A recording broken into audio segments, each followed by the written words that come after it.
Anybody keeping track of how many days I've been stalling to never finish Ben 10 Omniverse? Well, here is day whatever X it is, and we're gonna watch some of the most popular Ink Tank videos. This one, it should happen one of these days. It's gonna be such a fat reaction, 43 minutes. I think we're gonna watch this one first. Now, if you guys have any other videos you'd like me to watch, not just Ink Tank videos, for any other Ben 10 related videos, list them. You can't link the comments, right, in YouTube. It'll block it, but title it, right? Give me the episode, you know, the name of the title, the channel, and maybe I'll go visit it. If it's an Ink Tank one, just recommend it. First, we're gonna watch this. Why Ben really gets the wrong alien. This is a bullshit thing that I think is a great mechanic to keep things spicy in Ben 10.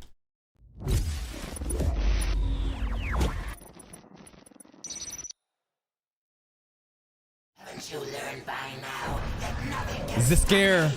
nothing except Huh?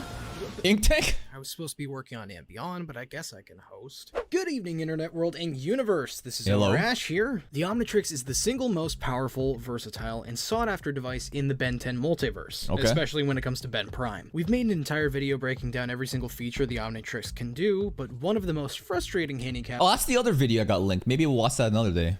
for Ben, and sometimes us as the audience, is when Ben doesn't get the correct alien he's selected to transform into. This trait gives the writers a broader range of scenarios to place Ben into, be it for comedic purposes, or to force Ben to problem solve in a different way other than hitting it really hard. I think it's brilliant that they've decided to do this though, because if you always have the optimal solution, right? Of course, it's gonna be optimal, but in terms of making a show creative, fun, interesting, why would you want that? Why not just go Alien X every time and deliberate everything?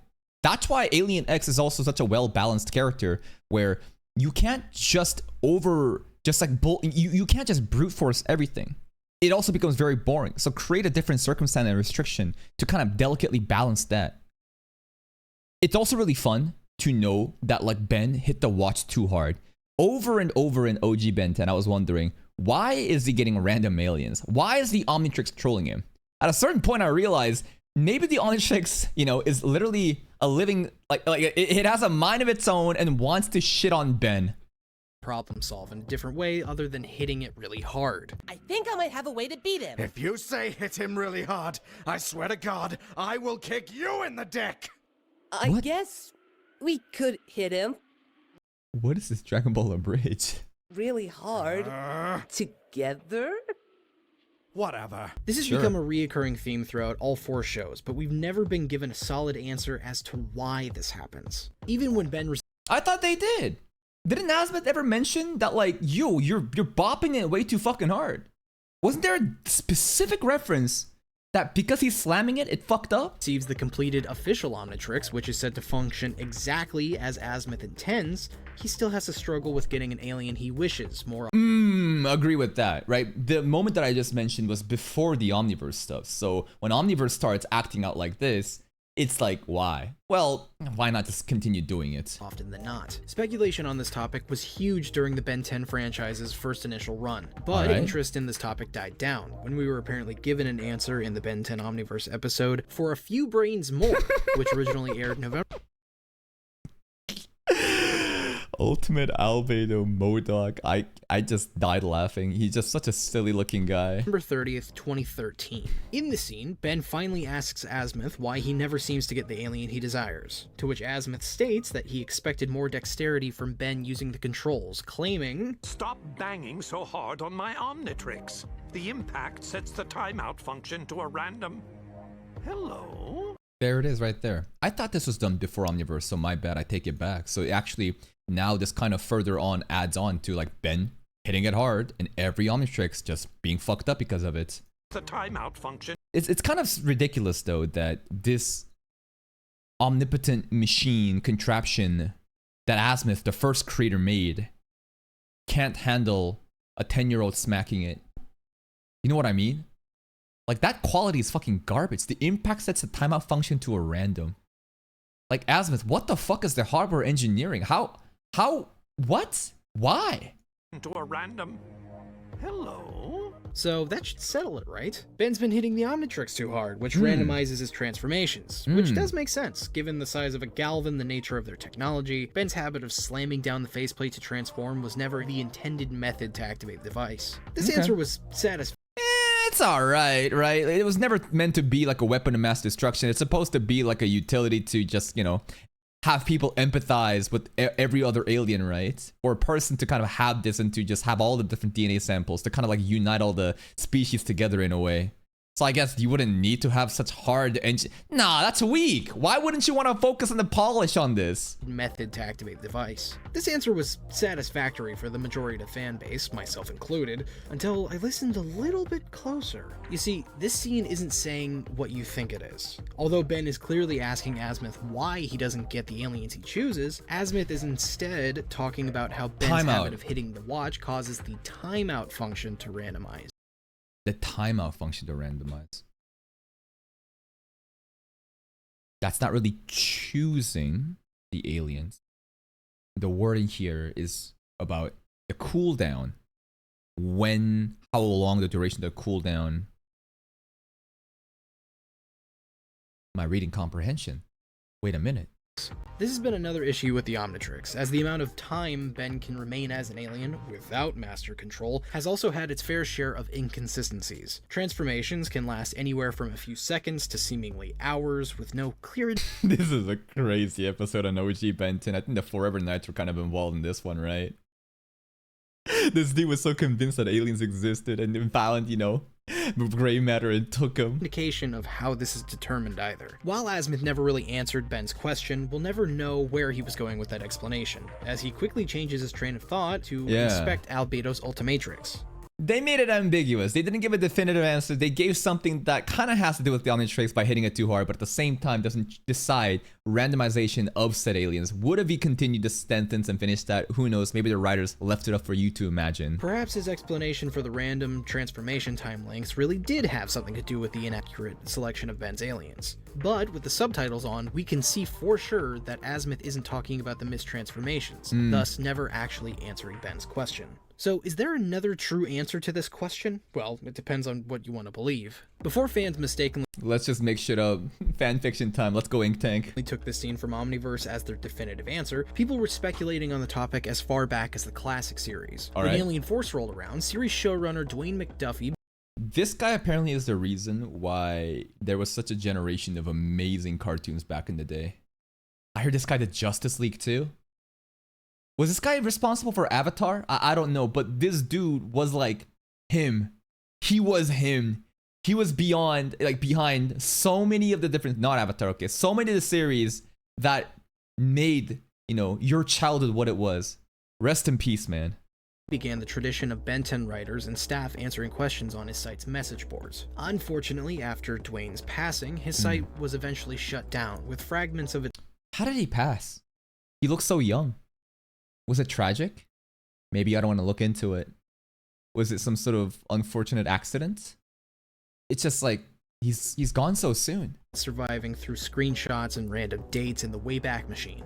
His spouse, Charlotte Fullerton, has stated both on Twitter and in an email subscription for the Dwayne McDuffie Fund that she fully intends to revive the website and restore all the old forums, but that day has still yet to come. But back then, when Dwayne was asked about why the Omnitrix didn't give him the right alien in the classic series but did in Alien Force, Dwayne answered by claiming that in the classic series, the Omnitrix was not working properly. This was causing many functional glitches. He used this to explain why the Omnitrix's badge could appear in random places in the first series, but always on the aliens' chests in Alien Force. Interesting little Easter egg. I never really thought it mattered. Oh. Alien Force was more consistent. Humongousaur every fucking time. Always on the aliens' chests in Alien Force. Saying that most species don't have wrists and having the badge in the center provides easy access to any alien that Ben becomes. He also uses this to explain why the aliens didn't all have green eyes as opposed to Alien Force, as he believed the green eyes represented Ben's soul unified through all his transformations. The white badge color was an indicator that the Omnitrix needed maintenance, which changed to green after recalibrating, showing that the Omnitrix was now working properly. Never really thought about the color schemes of between the two, right? But clearly there is a difference in the white and the green.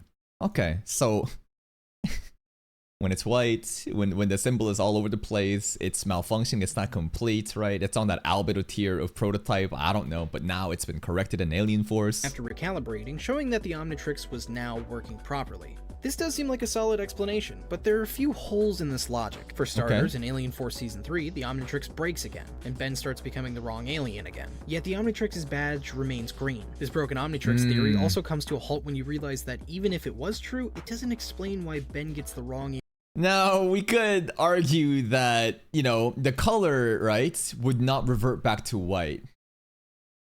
So the idea here is, when it was white in OG Ben 10 and whatever before, right, it's malfunctioning, but it's been already corrected. And now there's no feature to set that color back to white because it is not a feature required. Do you know what I mean? There's no reason for it to have a color cue. It's simply fucked up right now and it's remaining green even though it's, you know, it's fucked up. Omnitrix's badge remains green. This broken Omnitrix theory also comes to a halt when you realize that even if it was true, it doesn't explain why Ben gets the wrong alien when using the Ultimatrix or the official Omnitrix.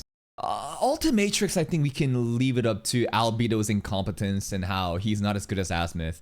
The Omnitrix in Omniverse, I think, has to do with more of them trying to bring in the elements of OG Ben 10 that we've seen, right? Omniverse definitely was a shifting point in not only the art design, but the story trying to be nostalgia farming from the old series. Therefore, the mechanic of it swapping, I think, was also done like that without really thinking about, should it behave this way?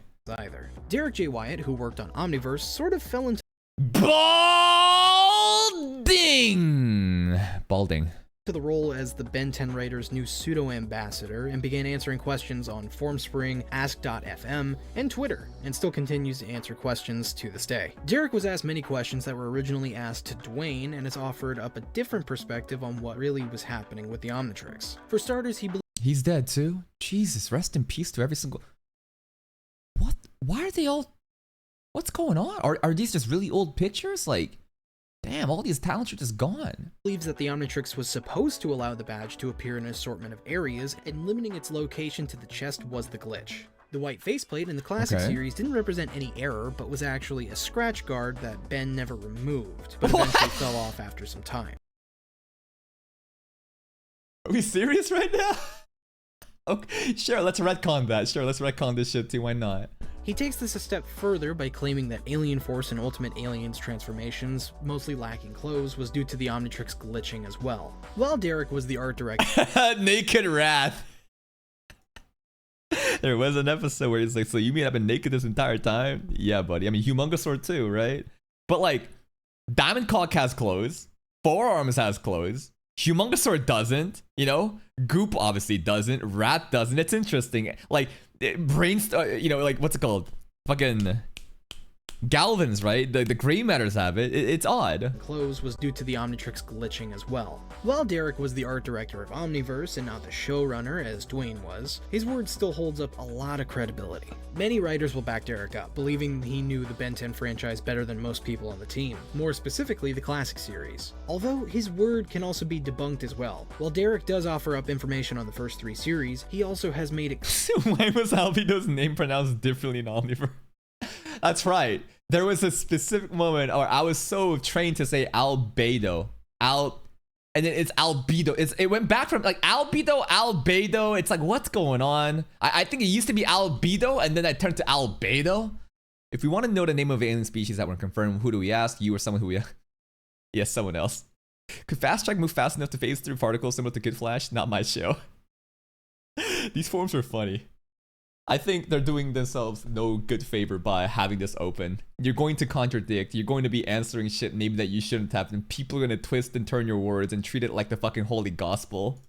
Clear that he really doesn't have knowledge of any of the series, characters, or aliens that he did not work on. He also had a few memorable incidents of either contradicting himself or forgetting things he has answered previously. Alien X created a universe with a thought. Can he destroy, if he wants to, a multiverse or the omniverse?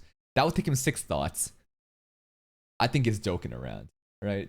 I don't think this should be taken seriously. So I saw your previous statement about Alien X and other characters, especially this one. Alien X can destroy the entire omniverse with 6 thoughts. That's why I said many people still downgrade Alien X by comparing with the low-class characters. Anyways, thank you very much. Interesting, I don't remember saying that. Again, this guy just shitposting. Y'all are taking fucking forum Q&A answers where the guy is just loosely shitposting, and then you're using that to power scale factually.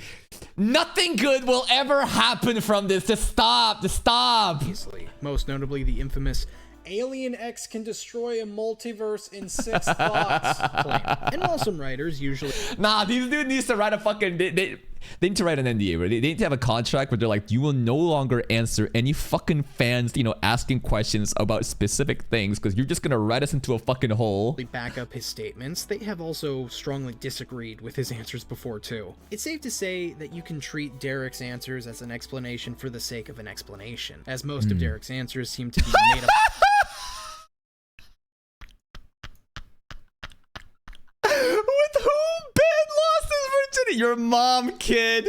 Even spelled the "you're" wrong. Yo, this guy's a giga chat. He was taking nothing. He's taking nothing. He's like, fuck these stupid ass kids asking these stupid ass questions.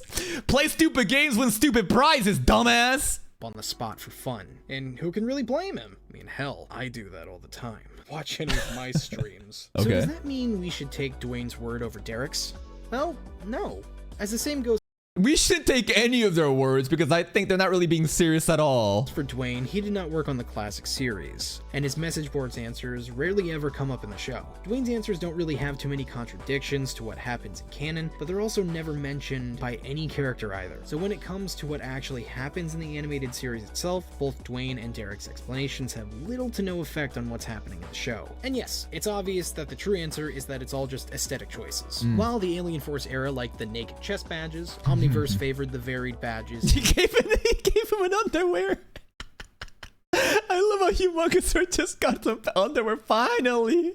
But Wrath, nah, he's still nude. Uniforms. However, both series seem to favor the idea of green eyes and green badges. Yeah, it looks Omniverse good. even makes young Ben's aliens have green eyes and badges just because it fits the art style better, even Cool. though they had different eyes and white badges in the classic series. As for an in-universe reason, an explanation you can subscribe to is that Dwayne's answer is true for the first 3 series up until Omniverse's episode So Long and Thanks for All the Smoothies. That's the turning point. Omniverse, the Annihilarg. When Ben remakes the universe as Alien X and accidentally changes around a lot of things. After the universe And ruined Gwen design forever. is altered, we can now say that Derrick's answer is true. But again, this is all just speculation, Yeah. and neither of their answers really come up in the show. So now that the initial Omniverse scene has been debunked and both Dwayne and Derrick's answers can't be taken for sure, is there even a real answer? I'd say yes. Really? And while it is a bit of a stretch, this theory is backed up by solid facts from the show. But even Okay. if it makes sense, we can only call it a theory.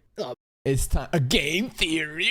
It's time to do mental gymnastics. Well, if he's going to be bringing facts from this show, man, I mean, hey, it's hard to refute that. Ben 10 theory. Good At the one. end of Omniverse, we see the scene that somehow makes it into every other Wait. At the end of Omniverse? We gotta be careful about this. Fuck, guys. We gotta skip. 8:17. Thank you for the timestamp. Yep, thank you for the timestamp. Womp womp. The Omnitrix has some level of artificial intelligence, but it's never focused on too heavily. There are times where it seems like the Omnitrix is just a super smart computer, and others where it Oh, I think we're kind of talking about the sentience of the Omnitrix, right? Does it have a mind of its own? If you look at some of the episodes and the comedic timing of the Omniverse, like even remember that one episode where Ben has to like go home and it's so far, and he tries to change into some whatever alien, and he gets Walker Shroud. Like moments like that, it's like, nah, you're trolling. You're fucking trolling. You're doing something right now. seems like it's practically alive. When Ben first receives the Omnitrix, it fuses to him and literally becomes part of him. In the future, we can see the Omnitrix grows more and more onto Ben, becoming an extension of himself. So if a part of Ben becomes the Omnitrix, wouldn't it be safe to say that a part of the Omnitrix becomes Ben?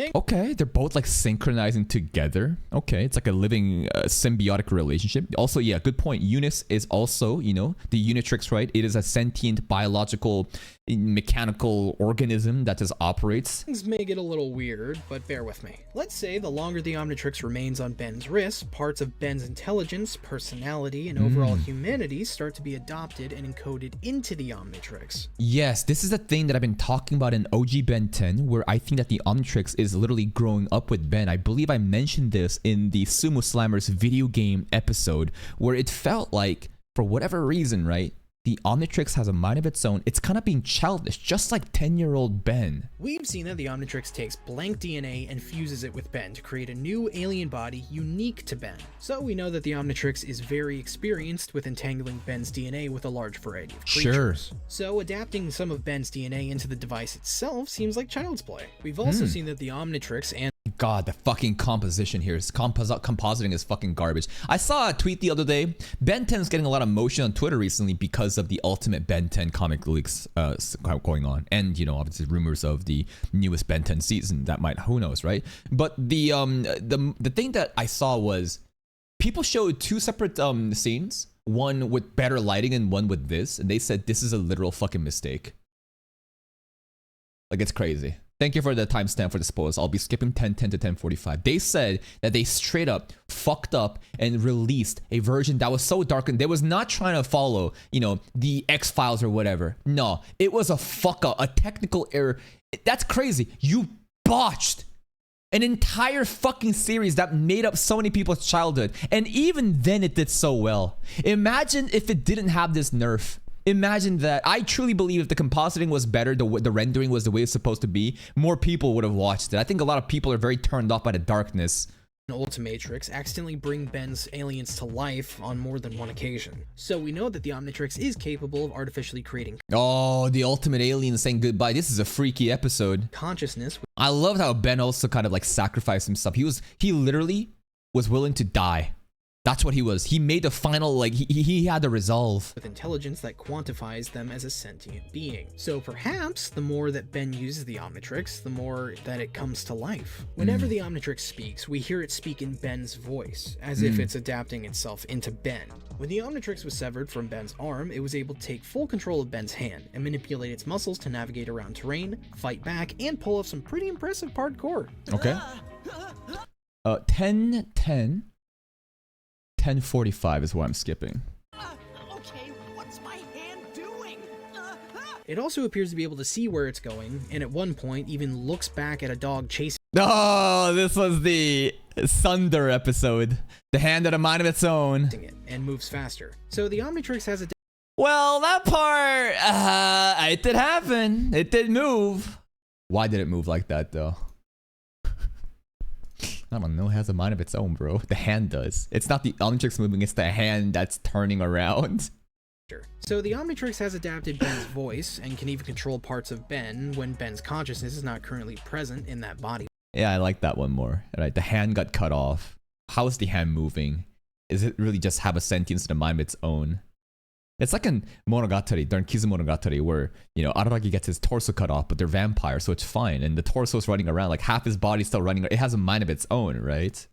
Whenever Ben has master control, Ben's able to change between alien forms just by thinking. Spoiler incoming! The Omnitrix is definitely neurologically connected to Ben. This All right, and now we skip 10:10 to 10:45. I'm sorry, guys, but this is what happens when we start watching these videos without having finished Ben 10.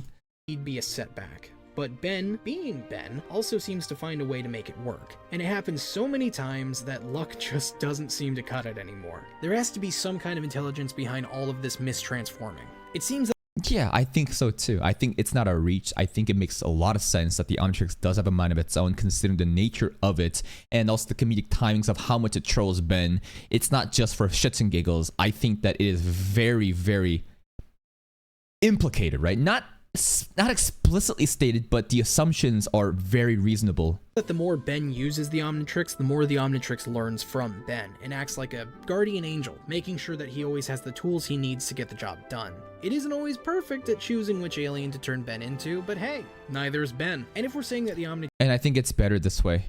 for you to come up with alternative solutions, not always go for the most meta optimal solution, but to have some random element and for you to then try to figure out how are we going to problem solve. That was what was really creative in Ben OG, right? This kid was actually so smart. Combat intuition, right? Strategy. He would use his brain and figure out how to win even though he got an alien that he didn't want to get. And there's also moments when you get the one you want and you fucking dominate. It's a great way of handling this power. I also love the cooldown mechanic. The cooldown mechanic is also very interesting, right? Because now you can't just be in that state forever. There's like a duration. So the power given was very well balanced and handled well, in my opinion. Omnitrix gains its intelligence and personality from Ben, it makes sense that it can sometimes make a stupid decision just as easily as it gives Ben the key to save the day. It's undeniable that the Omnitrix is much smarter than we realized, and probably ever will know. And we'll probably never truly know why Ben is always turning into the wrong alien. But one thing's for sure, no matter which alien Ben becomes, when it's hero time, Ben will always give it his best shot. Yeah, baby. Humongosaur every time. You're the wrong guy all the time. Why do you even have a dial? Because it's cool. That was a great analysis. What's the TLDR? What do we learn? That the authors and the writers love shitposting and, you know, trolling the fans. That was actually so fun. With whom did Ben lose his virginity to? Your mother. 6 fucking alien exes. It's okay. I think that this video did a really good job in providing external context and other things that could be considered canon, but at the end of the day, don't treat them as real. Rather than that, just use your brain in logical conclusion that the Omnitrix is this biological, mechanical, technological, you know, being that kind of has like a mind of its own and is probably influenced by Ben and is fucking around. And it's really, I don't know, it's endearing to imagine that, you know, the Omnitrix was truly the friend we had at the end of the day. That's it from me. Please go like the Ink Tanks video. This is a 5-year-old video. Great video. I love their videos. Short, concise, well edited. Great. It's just great. Link to the video right here. Go give it a like. Check out their channel. See you next time.